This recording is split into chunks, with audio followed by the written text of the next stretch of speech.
Hey guys, it's Kristine. Welcome back to my channel where I talk about budgeting in my bullet journal. In today's video, we're going to be talking about my November paycheck number 3, which is long overdue. Today is December 9th. No, it's December 8th. It's Thursday. So yeah, I got paid on November 30th, but because I was sick and because we don't have direct deposit, I didn't get my paycheck until December 5th, so Monday. Um, yeah, it was a lot less than I was expecting. When I did my monthly budget, I was expecting $2,269.19. That would be like a full paycheck. That's an 80-hour paycheck there. But I forgot, or I didn't take into account that we don't get paid for holidays. So we did get Thanksgiving off, even though I was sick that week. The business was closed. So I did not get, that didn't count for sick pay because I wasn't scheduled to work that day anyway.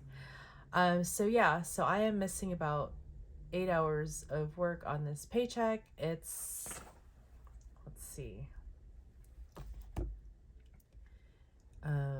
2, 6, 9, 19. It's $187.41 less. I really had to shuffle some money around, and it was really stressful on Monday when I had to rework my budget to make it work. But I did it off camera, obviously, and hopefully I can walk you through this just to kind of explain things a little bit. Hopefully I remember the thought processes. If you want to follow along, keep watching. I always put this thing like right here and forget about the ring light. So I'm just gonna set this down. I'm gonna set this down over here. So, all right. Let me see. All right, so this is my bullet journal, and this is one of my budget pages. Now, when I first start out a budget page, it just looks like this, basically. And then, each paycheck, I go through and write these things down. So in this top half of the left page, I have my accounts. This side, I've got fixed expenses, so like bills and rent and stuff like that. And then my variable expenses are on the right side. And as you can see, they're divided into various groups.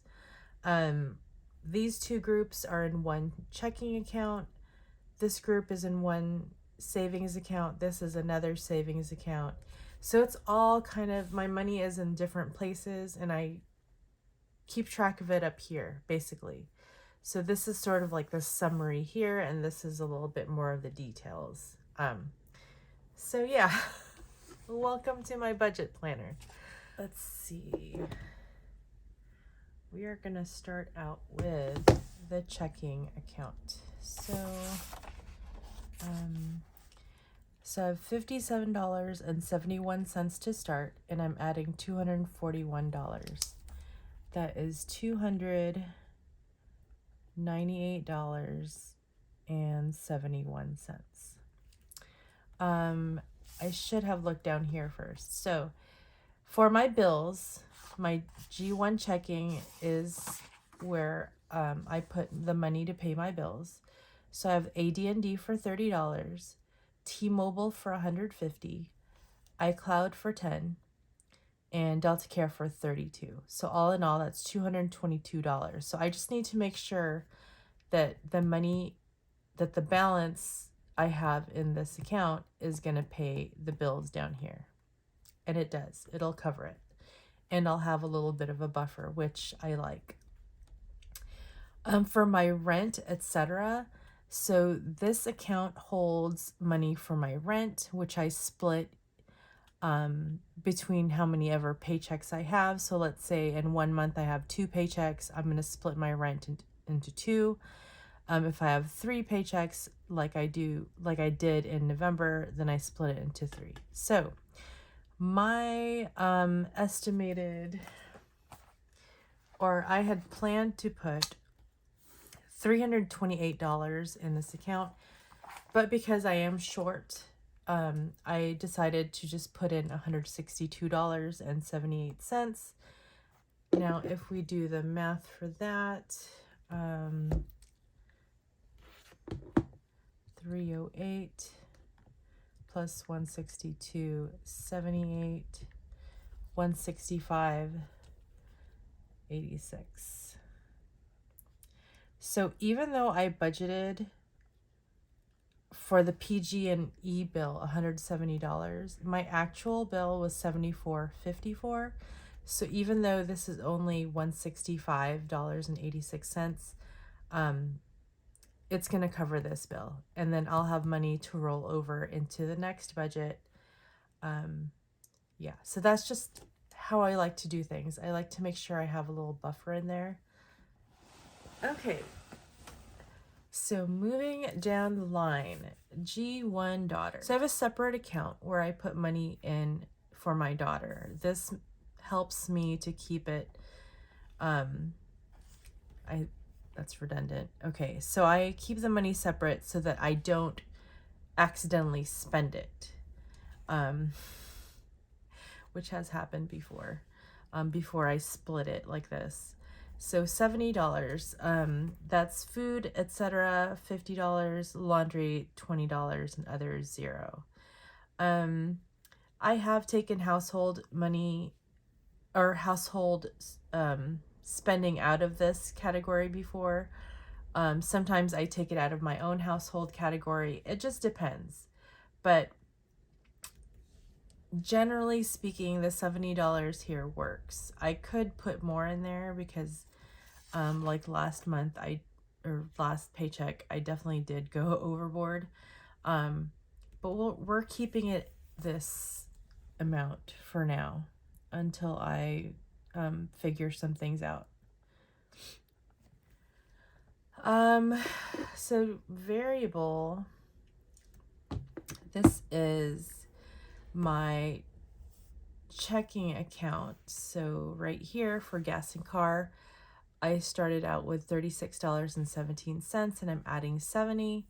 For groceries, I zeroed that out last budget, so I'm adding 100 this time.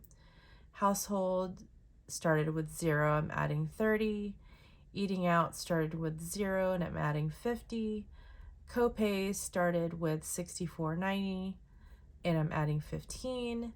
Meds started with $1.43 and I'm adding 14. Allowance started with 0 and I'm adding 60. Fund money, poor fund money. So it started with 0, it's getting 0. Yeah, we're gonna try to fix that maybe in 2023. I just don't know right now. Yeah, uncategorized starting with 0 and that's getting 20. So all in all, I'm adding $359 here.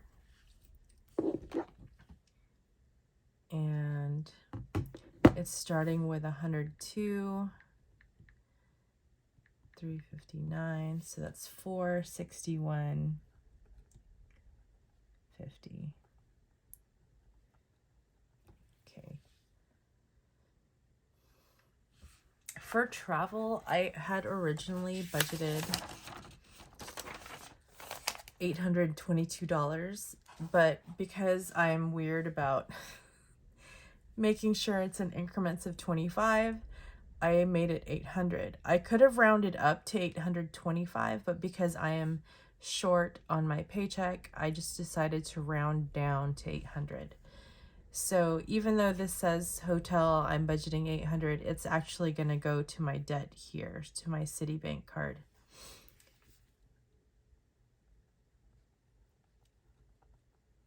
And then the other categories in this group are not getting any money because I'm not traveling anymore. So I was using this to keep track of my money for when I was going to my daughter's games. She is a collegiate athlete, but her season of sport is done. So as far as this travel group. I'm not really using it anymore. Yeah, I'm still figuring out my budget for 2023. So I'm definitely going to clean some of this up. I'm going to regroup. I'm going to ungroup some things and kind of just move things around so it makes a lot more sense. But this is what we're working with for now. Yeah. So for sinking funds, so this is another separate account. For hair, or beauty/hair, I've got 0. I'm adding 0. I took that money out of here and put it in my brows, in one of the budget videos back probably two weeks or maybe a month ago. So it's starting out with $123.09. I'm adding $25. This almost, so I'm just a little bit over. I actually went and got my brows done today. I'll save it for another video, but yeah, this came really close to what I paid today. So, you know, we'll fix it down the line. Car maintenance is getting $199. I'd originally budgeted $135 here, but I still owe like $198.84. So I just went ahead and budgeted $199 to knock that out because I'm sick of seeing it here. I don't want to owe any more money to that. So all in all, I'm adding $224. And so starting out with $174.48 in my sinking funds, and I'm adding $224. That is 3. Is that right? Yeah, $398.48. Okay. My Santa for 2022, that was in my Santa Saver account, but at the beginning of November, I get access to it. It actually transfers to my checking account. So that's sitting in there, but I like to keep track of it so that I know how much money I have left.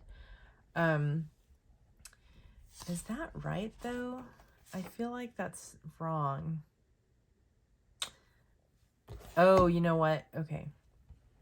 Ignore me. I'm confused. Okay, so all in all, I have $298.71 plus $165.86 plus 70 plus $461.50 plus 800 plus $398.48 plus $153.80. So that's $2,348.35.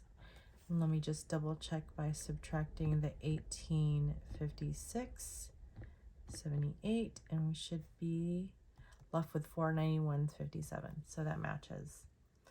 For my Roth IRA, I'm still working on 2022.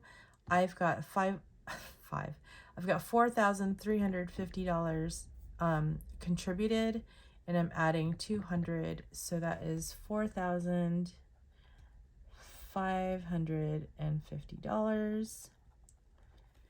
I don't think I'm gonna get to 6,000 by the end of the year.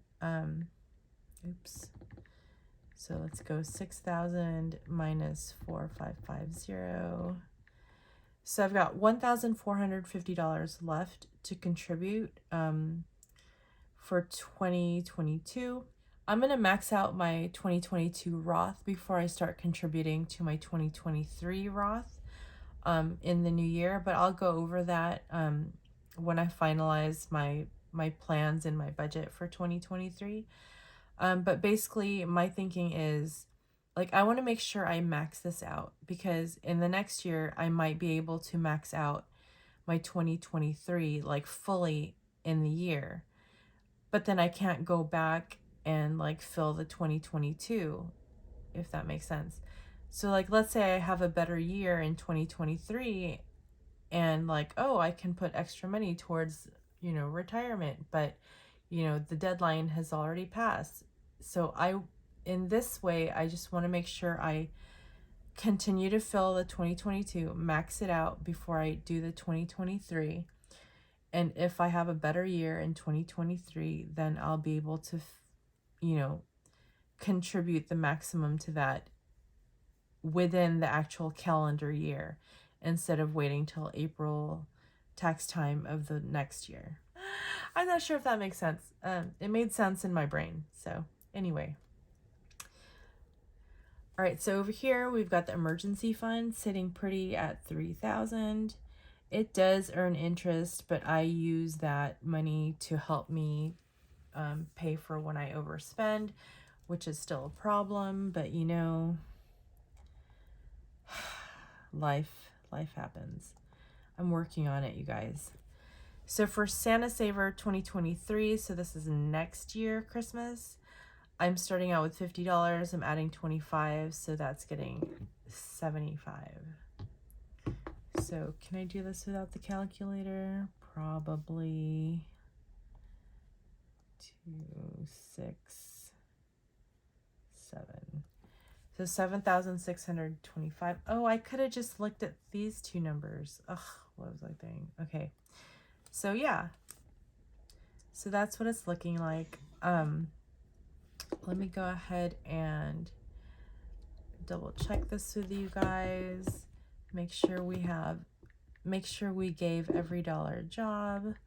So that's my paycheck amount, and I'm putting 1856.78 in these bank accounts, and then 225 to Roth IRA and Santa Saver. So it's 0. So that means every dollar has been given a job. And yeah. Oh, you know what? Did I go through? Okay. So I did do the giveaway thing. So I'm going to insert that video here. I just want to thank everybody who participated. Okay. So earlier in the month of November, I did hit 400 subscribers and I wanted to do a giveaway. So on November paycheck number 1 closeout video, I announced that I was doing a giveaway, and to enter, I did this whole thing. I can link that in the cards or down below, but basically a person could enter one time per video from the closeout all the way to November paycheck number 2 closeout, or rather 48 hours after that closeout video. So yeah, so there were actually 1, 2, 3, 4, 5, 6, 7 videos that included.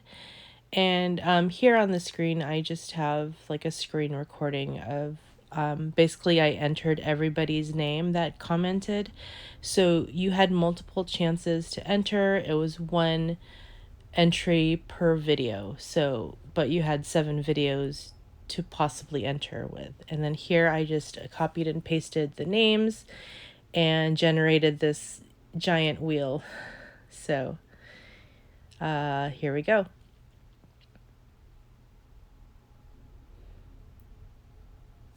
And hooray, it's Liz and Les. Congratulations, you have won my giveaway. I just want to thank you so much for your support. And if you guys are not already following Liz and Les, I suggest you do so. But yeah, that's it for now. I just want to thank everybody, and you guys are awesome. Thanks so much for supporting my little channel. If you like this video, please consider subscribing and maybe watching this next video. So that's it for now. Thanks, guys. Bye.